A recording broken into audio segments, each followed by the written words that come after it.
The numbers on my dashboard look something good. It looks perfect. It looks good. But it seems there's something missing on my dashboard.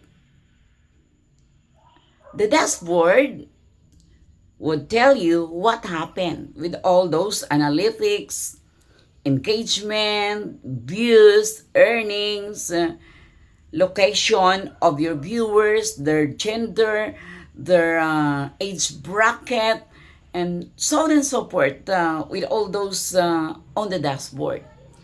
But the whys, why it happened, what made you love the people around you or those viewers who are watching you, what is exactly behind that is not being seen on the dashboard of the behind the scenes of our content creation. So every stare or look at your dashboard and you see everything going up. Wow, that's amazing, incredible.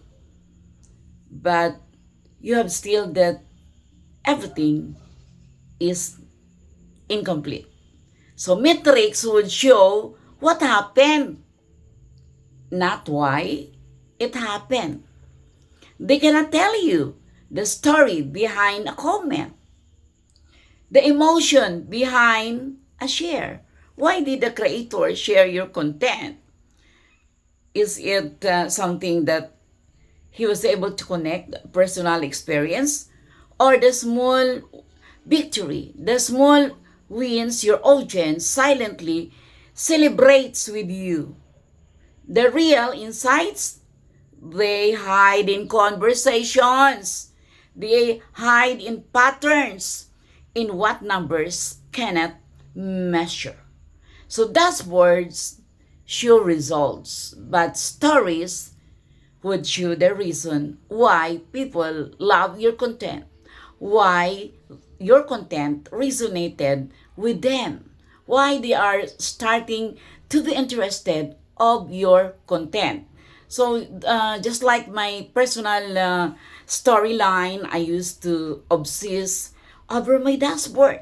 Especially now, my analytics is only one is green. That's the views. All the others, it's in my favorite color, red.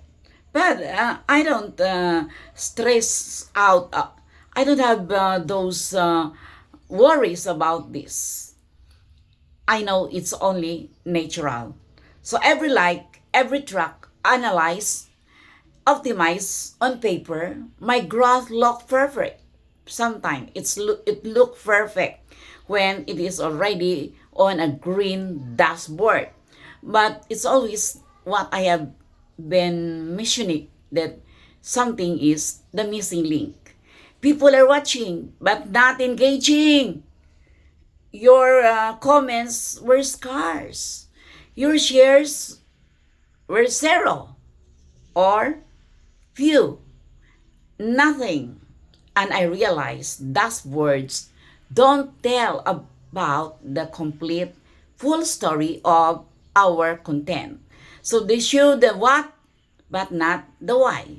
They cannot tell you why one video made someone laugh or why one made someone post made them stop scrolling.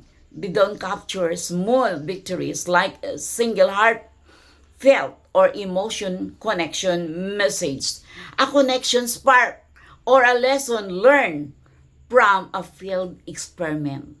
So growth isn't just in numbers. Remember that. It is in interaction, in conversation, feedback, creativity, and consistency. Dashboards give you data, but stories give you your insight. And if you only looking for metrics, you will miss the moments exactly that truly build your audience. So here are my takeaways. One, hook. One sentence, the numbers look perfect, but something fell off. That's the story. Dashboards never tell you. Number 2, short script, 5 sentences. Metrics show what happened, not the why. Dashboards cannot show emotion behind share or comment. Real insights hide in conversation and in patterns. Small wins are not in the church. In the charts. This is it, correction. It's not on the chart of your dashboard. Dashboards show results. Stories show reasons. So these are some of the takeaways, like the long script. We have other points for that. I will be discussing on my next video.